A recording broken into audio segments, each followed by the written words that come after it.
Comenzaremos con la clase número 2 de Eclesiastés. Trataremos el punto 2, versículo 2 al 7, mundo de vanidad. La clase anterior vimos hasta el versículo 5. Hoy comenzaremos estudiando el versículo 5. Leamos el versículo 5. Sale el sol, se pone el sol, y afanoso vuelve a su punto de origen, para de allí volver a salir.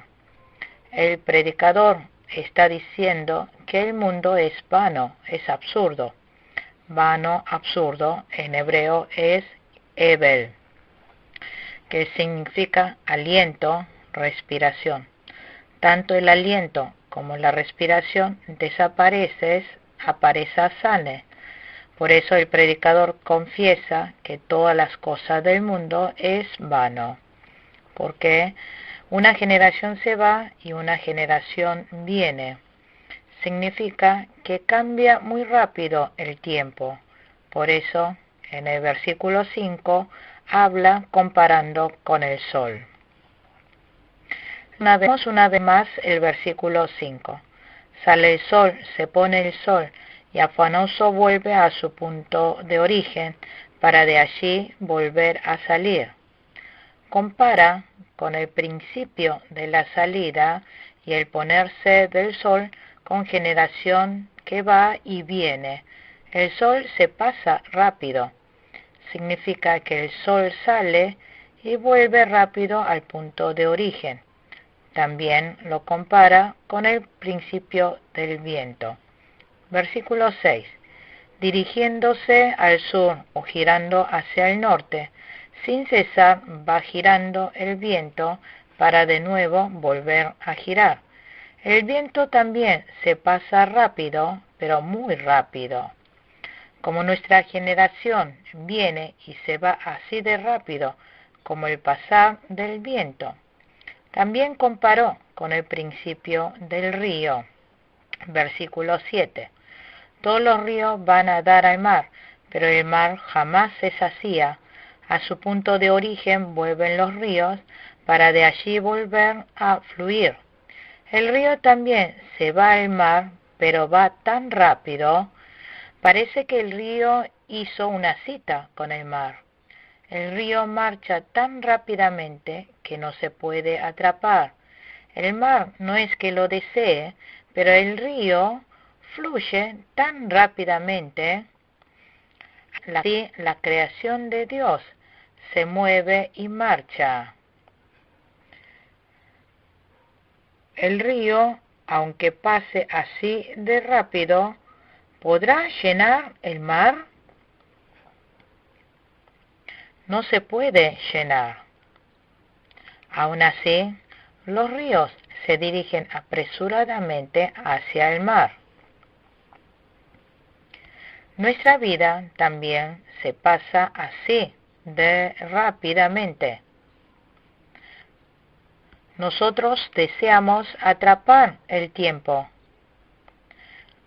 pero el día se pasa muy apresuradamente. Así, el predicador dice que hay algo que siempre queda. Lo dice en el versículo 4. Versículo 4. Generación va, generación viene, mas la tierra siempre la misma. Dijo, mas la tierra siempre es la misma. Que la tierra siempre es la misma significa que todo lo que Dios creó siempre permanecerá.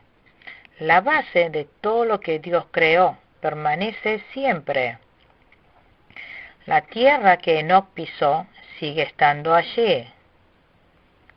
La tierra que pisó y anduvo Abraham ha quedado allí. La tierra que anduvo pisando Moisés también sigue allí. La tierra que David pisó también sigue allí, al igual que la tierra que Salomón pisó. Salomón muere y no puede volver otra vez, pero sus descendientes siguen pisando esa tierra. La base que Dios creó sigue existiendo para la siguiente generación. Significa que el corazón que anda buscando a Dios también existe para la siguiente generación. Abel buscó a Dios. Enoc buscó a Dios. Abraham buscó a Dios. Noé buscó a Dios. Isaac buscó a Dios. Los antecesores de la fe partieron, pero el corazón de buscador de Dios ha quedado y desciende para la siguiente generación. Nosotros sabemos que si nos apartamos de Dios, se siente un gran vacío. Pero si no se aparta de Dios, recibe la bendición. Esa fe queda para siempre. Son palabras que el maestro Salomón ha confesado, arrepentido por haber vivido en este mundo apartado de Dios. El corazón de confiar en Dios ha quedado inalterado. Abraham confió en Dios. Isaac confió en Dios. Moisés confió en Dios. Abraham partió de este mundo, Isaac también. Moisés también partió de este mundo. Pero ahora nosotros confiamos en Dios. La tierra siempre es eterna, significa todo lo que confíe en Dios quedará eternamente. Es eterno el sentir satisfecho cuando el hombre encuentra a Dios. Cuando el hombre encuentra a Dios, tenemos verdadera satisfacción. El predicador está confesando aquí eso. La conciencia y el alma del hombre sigue en la siguiente generación. Salomón enseñó la verdad de que una generación se va rápidamente, comparando con el principio del sol, con el principio del viento y con el principio del río que fluye hacia el mar. Sin embargo, todo lo que confía en Dios quedará para siempre. Por tanto, hermanos, tengan el corazón de confiar en Dios para siempre. ¿Por qué el predicador habrá dicho estas palabras? Fue para que vean lo que queda eternamente, confiando en Dios en medio de este pasar veloz de generaciones.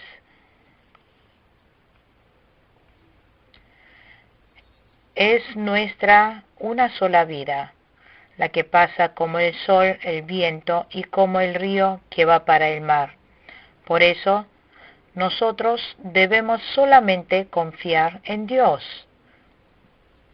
En Salmos capítulo 90, versículo 10, Moisés confiesa: algunos llegamos hasta los 70 años, quizás alcanzaremos hasta los 80 si las fuerzas nos acompañan. Tantos años de vida, sin embargo, solo traen pesadas cargas y calamidades. Pronto pasan y con ellos pasamos nosotros. El tiempo es generación que se pasa volando. Por tanto, como la creación de Dios permanece para siempre, la base de la tierra también es eterna. Deseo que sean fieles, que solo dependan y confíen en Dios en medio de esta veloz vida. Tercero, todas las cosas hastian, todas las cosas son fatigosas, dice. Versículo 8, leamos. Todas las cosas hastian más de lo que es posible expresar. Ni se sacían los ojos de ver, ni se hartan los oídos de oír. Dijo que todas las cosas son fatigosas. ¿Por qué las cosas están fatigadas? Porque no están siendo usadas a la voluntad de Dios. Dios le dio a Adán y a Eva toda la creación.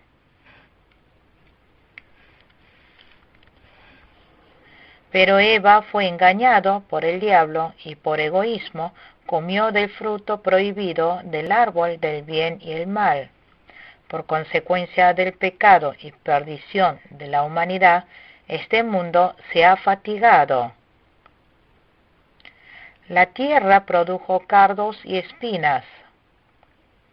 Por tanto, el hombre tiene que labrar la tierra para poder sobrevivir.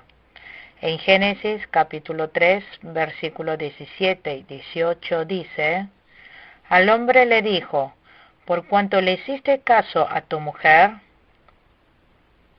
y comiste del árbol que te prohibí comer,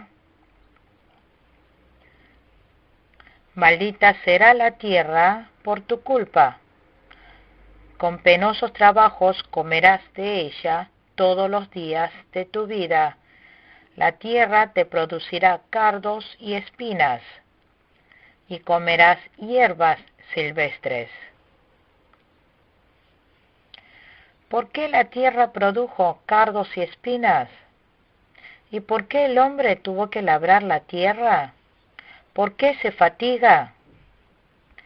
Todo es porque la humanidad cayó en perdición. La creación está hastiada porque no está siendo usada para la voluntad de Dios. Muchas veces la creación es usada para el mal.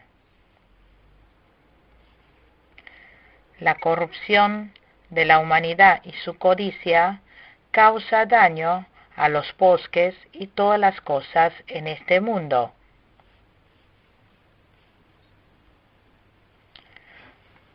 Por eso esta creación sufre.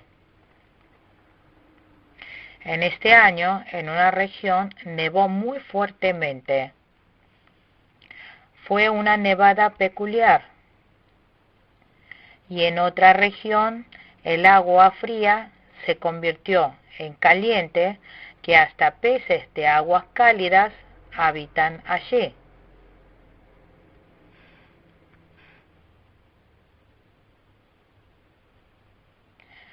Así se ha transformado el mar.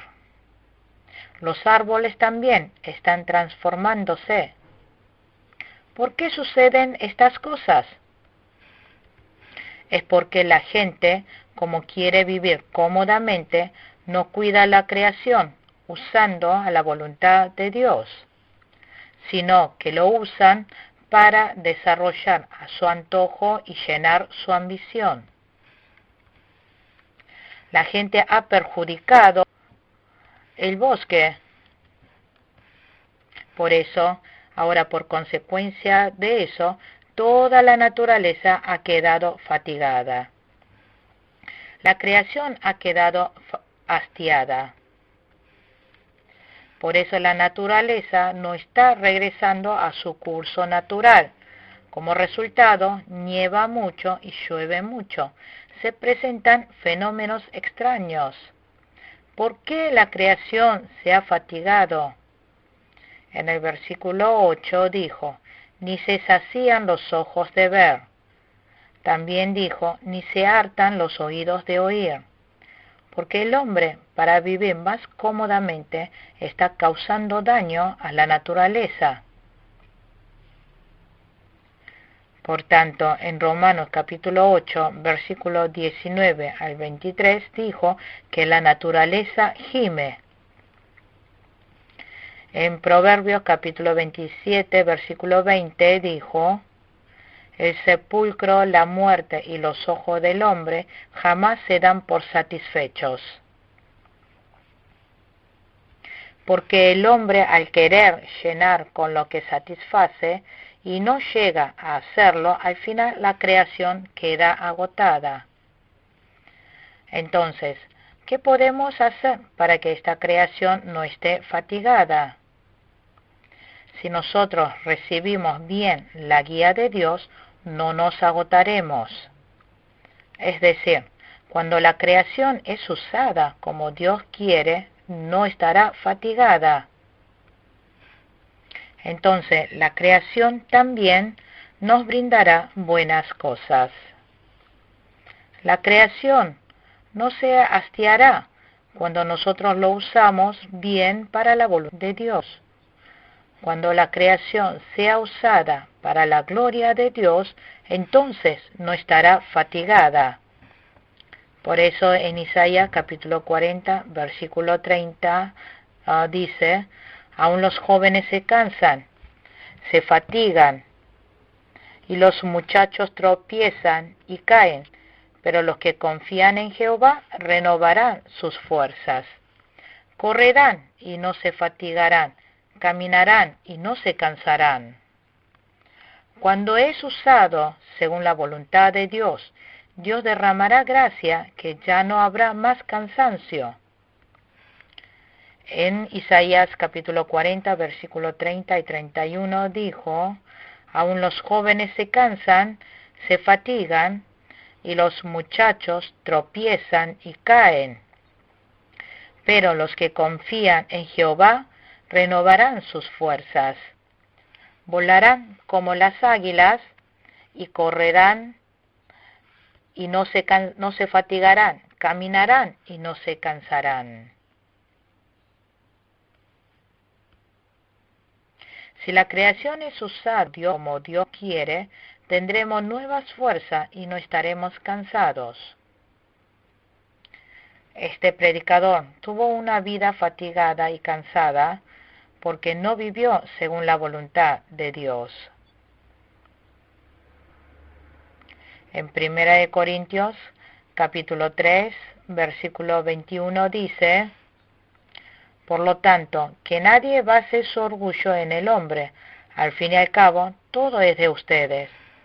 Nos dio a Pablo, nos dio a Apolo, nos dio la vida. ¿Por qué nos ha dado todo eso? Para que podamos hacer bien la obra de la fe. Por eso, nosotros debemos esforzarnos a hacer la obra de la fe. En 1 Corintios capítulo 3, versículo 21 y 23 dijo, por lo tanto, que nadie base su orgullo en el hombre. Al fin y al cabo, todo es de ustedes, ya sea Pablo o Apolos, o Cefas, o el universo, o la vida, o la muerte, o lo presente, o lo porvenir. Todo es de ustedes, y ustedes son de Cristo, y Cristo es de Dios. Dios nos dio la creación para que pudiéramos hacer bien de la fe. Nos la dio para que pudiéramos usarlo para la gloria de Dios.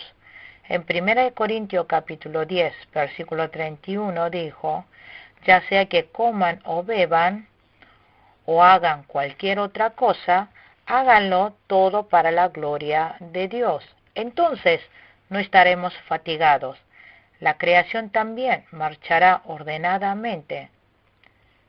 La lluvia nos dará buenas cosechas. Somos calentados por el sol. Todas las cosas de la creación se encaminará y producirá bien. Pero si tenemos codicia, que ni se sacían los ojos de ver, ni se hartan los oídos de oír, la creación se fatigará. Conclusión, eso se volverá como un boomerang que volverá a nosotros como bomba de nieve, fuerte lluvia.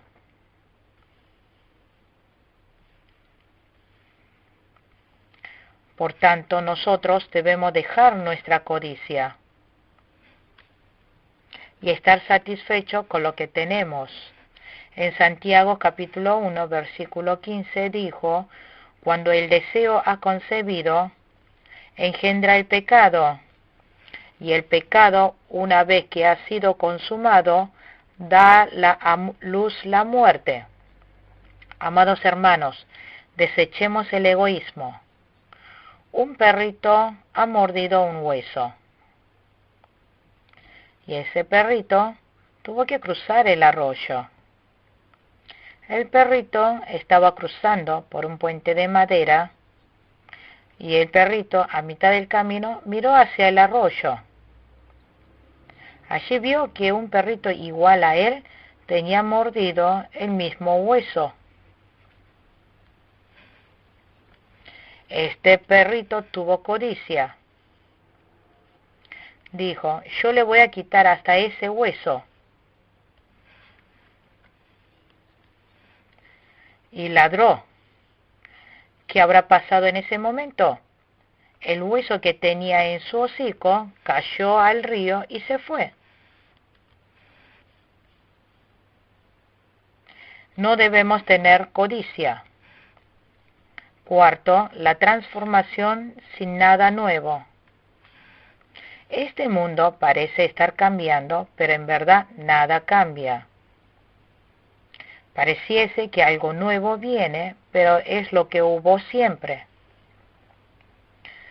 Leamos el versículo 9. Lo que ya ha acontecido volverá a acontecer. Lo que ya se ha hecho se volverá a hacer. Y no hay nada nuevo bajo el sol.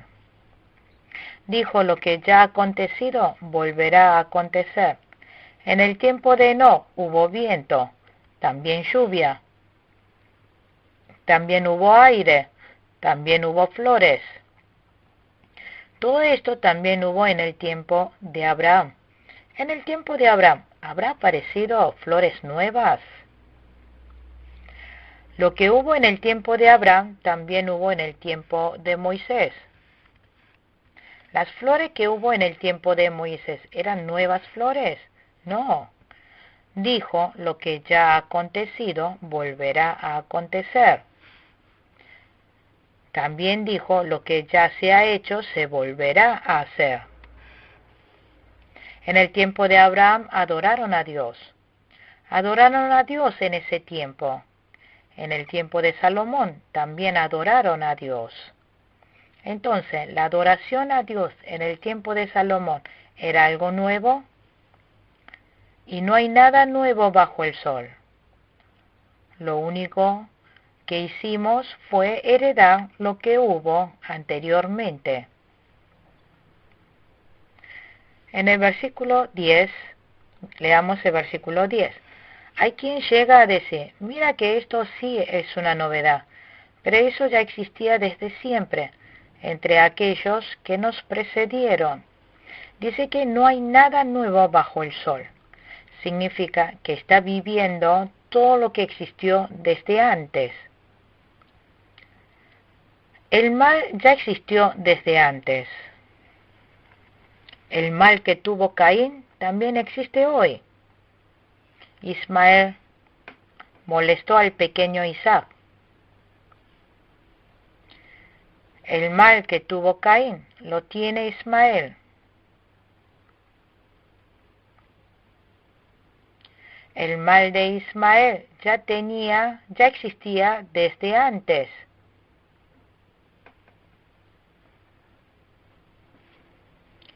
Significa que toda la creación y civilización materialista fluye repetitivamente. Lo que el maestro, el predicador, quiere decir aquí es que todas las cosas que hay en el mundo es repetitivo y no hay nada nuevo. Pero, sin embargo, hay algo nuevo. El reino a la que Dios nos lleva es siempre nuevo. El reino de Dios que gozó Abraham. Eso estuvo en el tiempo de Abraham. Pero el mundo de Dios que nosotros gozamos es nuevo. Esto es nuevo. En 2 Corintios capítulo 5, versículo 17, dice, por lo tanto, si alguno está en Cristo, es una nueva creación. Lo viejo ha pasado, ha llegado ya lo nuevo. El reino de Dios se va renovando cada vez que transcurre el tiempo. A medida que nos encontramos con Jesús, cada vez que lo hacemos, nos vamos renovando más y más. Por tanto, solo existe para siempre todo lo que pertenece al reino de Dios. Todas las cosas del mundo ya existían. No hay nada nuevo, pero el adorar a Dios permanecerá para siempre por los siglos de los siglos. Eso es algo nuevo. Leamos 2 de Corintios capítulo 5, versículo 17.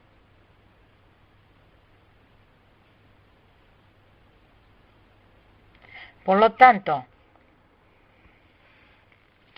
si alguno está en Cristo, es una nueva creación. Lo viejo ha pasado, ha llegado ya lo nuevo. Nosotros somos una nueva creación.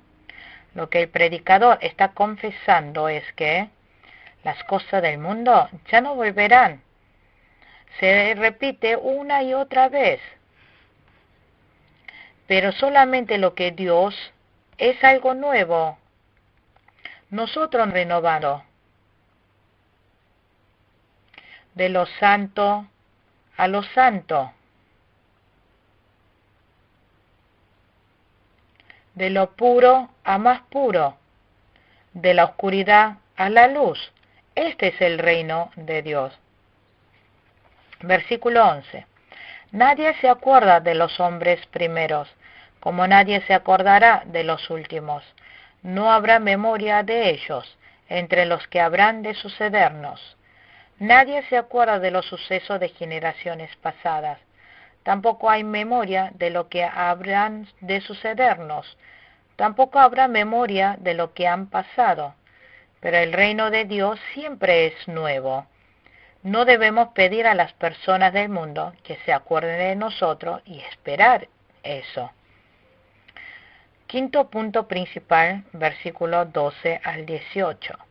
El límite de la sabiduría del hombre y la vanidad de la sabiduría. Toda sabiduría del hombre es absurda. Versículo 12. Yo, el maestro, reiné en Jerusalén sobre Israel. El maestro, el predicador, está diciendo que reinó en Jerusalén.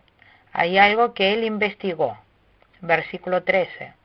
Y me dediqué de lleno a explorar e investigar con sabiduría todo cuanto se hace bajo el cielo. Penosa tarea ha impuesto Dios al género humano para abrumarlo con ella. Explorar e investigar significa que investigó. Significa que Salomón se dedicó a investigar muy detalladamente. Como resultado, comprendió que la vida es abrumadora, es sufriente. Aquí dijo, investigar con sabiduría todo cuanto se hace bajo el cielo, penosa tarea. Salomón, aunque haya vivido toda una vida con todo, vio con la realidad de que la vida es penosa, que vivió una vida penosa. Dijo que el hombre nace, se envejece, se enferma y se muere. El hombre se va envejeciendo desde el momento que nace, luego se enferma y se muere. Esa es nuestra vida. Así de triste es nuestra senda de la vida.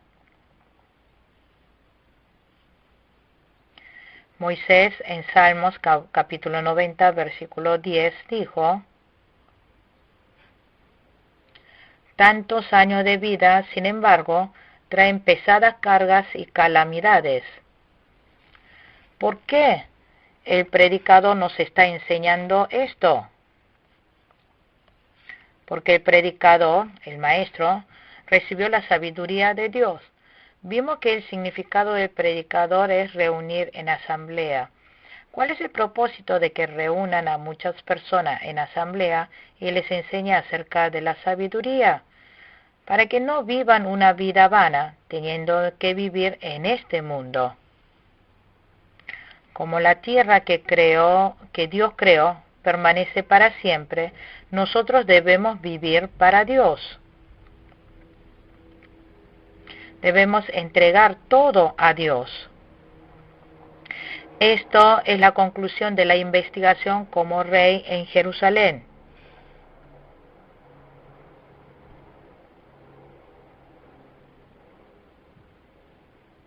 En segundo lugar dijo vida afanosa. En el versículo 13 dijo, penosa tarea ha impuesto Dios al género humano para abrumarlo con ella. El hombre vive afanosamente en esta tierra. No hay nadie que no esté trabajando. Cuando el niño tiene que salir de la vientre de su madre después de los 9 meses, también tiene que hacer un gran esfuerzo. No es que solo la madre tiene que hacer esfuerzo para que nazca el bebé. Un niño que está muerto en el vientre no puede salir solo, porque como está sin vida no hace ningún esfuerzo. Pero los bebés que están vivos se esfuerzan por salir. El niño viene al mundo gracias al esfuerzo de ambos, la madre y el bebé. El predicador comprendió que nació para esforzarse en este mundo. Entonces, en una vida donde todo tiene un esfuerzo, ¿cómo es un verdadero esfuerzo? Esta respuesta está en Mateo capítulo 11, versículo 28. Jesús lo dijo cuando vino a este mundo. Vengan a mí, todos ustedes que están cansados y agobiados, y yo les daré descanso. Después dijo que nos dará reposo. Nuestra vida es penosa, pero si andamos con el Señor, ese esfuerzo se volverá un verdadero esfuerzo.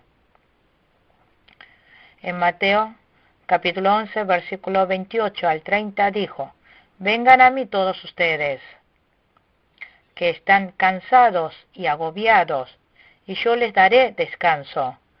Carguen con mi yugo y aprendan de mí, pues yo soy apacible y humilde de corazón, y encontrarán descanso para su alma. Porque mi yugo es suave y mi carga es liviana. Nuestro Señor Jesús se llevó nuestro yugo en nuestro lugar. Se llevó todo nuestro agotamiento, esfuerzo. Ya no tengo más angustia en mi interior que estoy en el Señor. Este predicador se esforzó mucho, pero sin el Señor. Por eso, como rey, la conclusión que llegó fue, uno nace para vivir la vida trabajando afanosamente. Y nos está enseñando esto. Que dejemos todas nuestras cargas y cansancios al Señor. Nos enseña que no vivamos una vida vana como Él lo ha hecho. Nosotros, siguiendo la enseñanza de este sabio, entreguemos todo nuestro cansancio y cargas al Señor. Entonces, el Señor llevará nuestras cargas en nuestro lugar. Nuestro Señor es suficientemente fuerte para llevar todas nuestras cargas y cansancios. Hermanos, deseo que puedan obtener en el Señor el verdadero reposo. Este predicador concluye, en tercer lugar, que la vida es como querer agarrar el viento.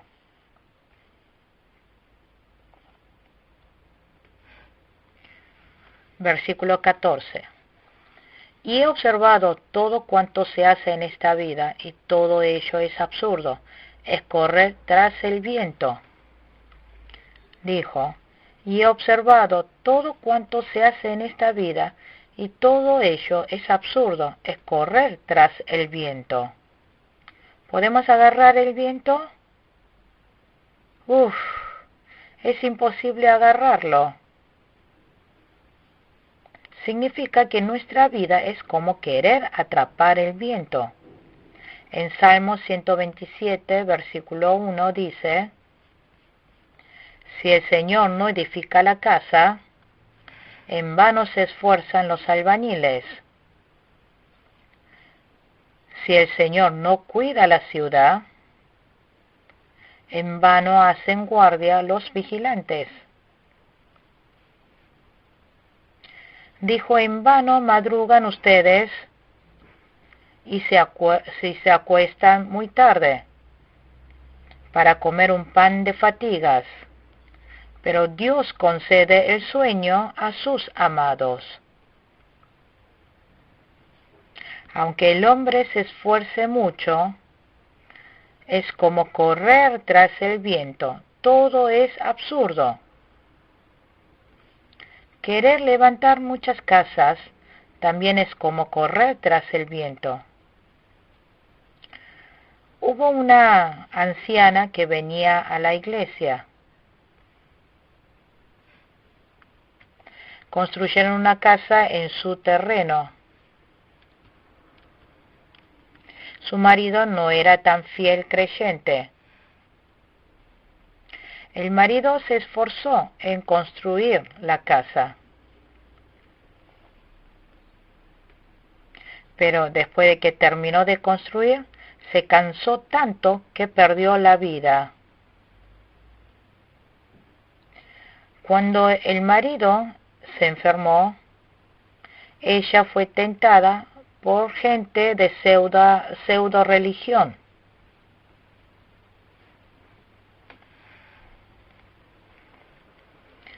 Él había construido la casa para poder vivir felizmente con su familia, pero fue como querer agarrar el viento. Si Jehová no edifica nuestra casa, todo se volverá en vano. Si el Señor no cuida nuestro muro, nuestra ciudad, aunque un centinela cuide, es lo mismo que corra tras el viento.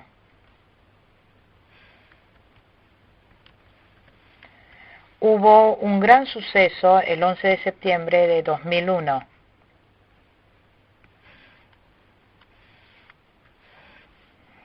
Hubo un ataque terrorista en Estados Unidos, que es un país fuertemente blindado para combatir el terrorismo. La Torre Gemela fue destruida por el choque de un avión. ¿Qué clase de país es Estados Unidos? Es un país donde la seguridad es muy fuerte.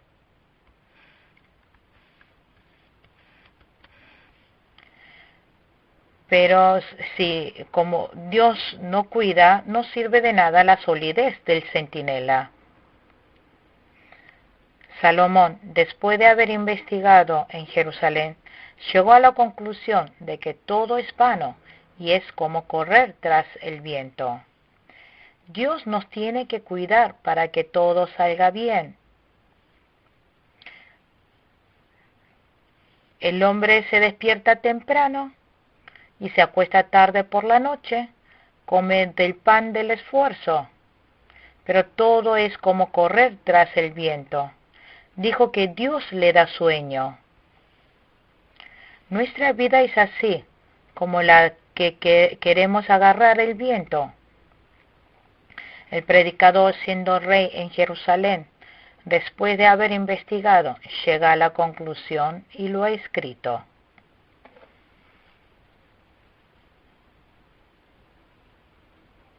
Dijo que todo es como querer ir tras el viento para agarrarlo. Luego él descubrió la cuarta conclusión en su investigación de que el hombre no puede hacer nada.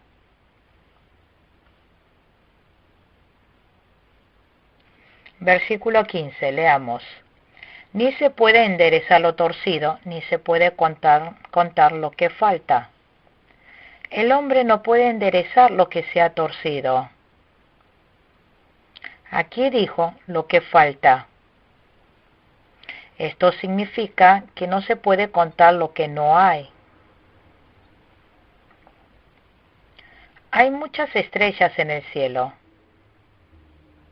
¿El hombre podrá contarlos? ¿Acaso el hombre podrá contar la cantidad del cabello que tiene?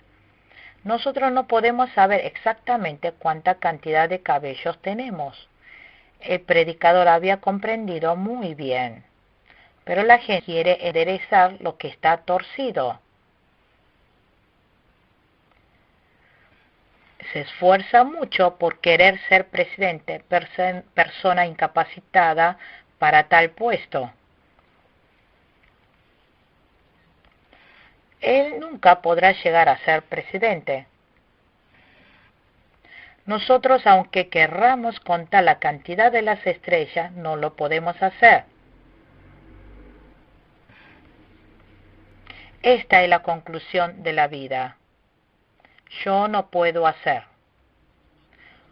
Por eso nosotros debemos depender de nuestro Dios Todopoderoso. Nosotros debemos confiar en Dios, en nuestro Dios poderoso. Nuestro Dios Todopoderoso puede hacer todo. Dios puede enderezar lo torcido. Porque Dios hizo las estrellas, Él puede contarlas. El predicador comprendió estas verdades. Él comprendió la verdad en sus últimos años de su vida.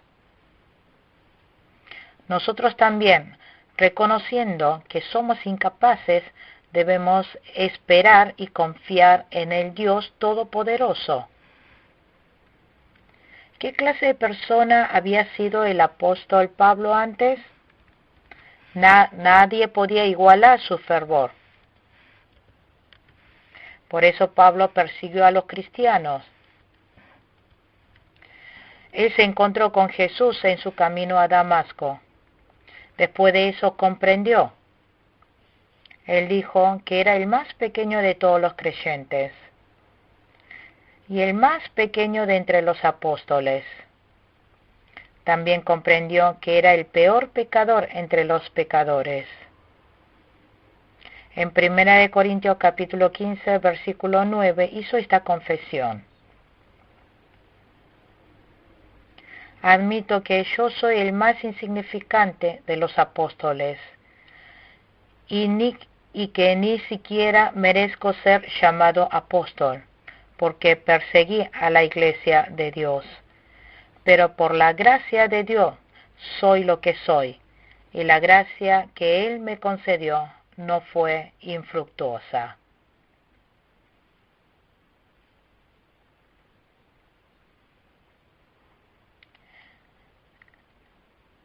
Así lo ha confesado en 1 Corintios capítulo 15, versículo 9. Se ha eliminado una página. Salomón también en sus últimos años de vida descubrió en su palacio la verdad y la comprendió. Él comprendió que no hay nada que el hombre pueda hacer.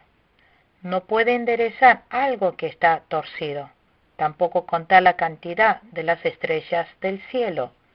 Esto es realmente haber llegado al nivel de la fe correcta. Por tanto, nosotros también debemos esforzarnos para llegar al nivel espiritual alto. Llegar al nivel espiritual en la cual pueda confesar que por la gracia de Dios soy lo que soy. Quinto punto principal, límite de la sabiduría humana y la vanidad de su sabiduría. En conclusión de la investigación de Salomón, es comprensión de que la sabiduría del hombre tiene un límite y es muy estrecha. En el versículo 16 dice, me puse a reflexionar, aquí me tienen engrandecido y con más sabiduría que todos mis antecesores en Jerusalén, y habiendo experimentado abundante sabiduría y conocimiento. El predicador dijo que había recibido mucha sabiduría. Dios le había concedido a Salomón sabiduría inaudito como jamás se ha visto sobre la tierra. Tuvo más sabiduría que cualquier rey que estuvo en Jerusalén. Pero él comprendió que todas esas cosas son vanidades. Si comparaba con la sabiduría de Dios, comprendió que su sabiduría es nada más que arena del mar. Cuán gran humildad, ¿no? Nosotros siempre queremos exaltarnos y envanecernos. Mire el campo en el verano, los verdes granos, tienen levantado sus cabezas orgullosamente. Pero cuando llega el otoño, todo el grano queda amarillo y lleno de granos maduros. Todos esos granos maduros se inclinan en señal de humildad. Salomón, de joven, se había puesto muy orgulloso con la sabiduría que Dios le había dado. Él habrá pensado que no hay otro como yo, pero él confiesa hoy, confiesa diciendo que todo es vanidad. En los versículos 17 al 18 habla acerca del sexto descubrimiento. Dijo que buscar más grande sabiduría y conocimiento es causar más agonía. Leamos el versículo 17. Me he dedicado de lleno a la comprensión de la sabiduría y hasta conozco la necedad y la insensatez, pero aún esto es querer alcanzar el viento. Salomón dijo, me he dedicado de lleno a la comprensión de la sabiduría y hasta conozco la necedad y la insensatez. Dijo que buscar más sabiduría es algo loco. Es lo mismo que correr tras el viento. Así él concluyó. Versículo 18. Francamente, mientras más sabiduría, más problemas. Mientras más se sabe, más se sufre. Salomón dijo que agregar más sabiduría es agregar más problemas. Dijo que mucha sabiduría causa agonía. Por tanto, nosotros no debemos esforzarnos para agarrar lo absurdo, lo vano, sino debemos creer y encontrarnos con Jesucristo, que es la sabiduría y el verdadero conocimiento. Concluimos con la clase número 2 de Eclesiastés. Muchas gracias.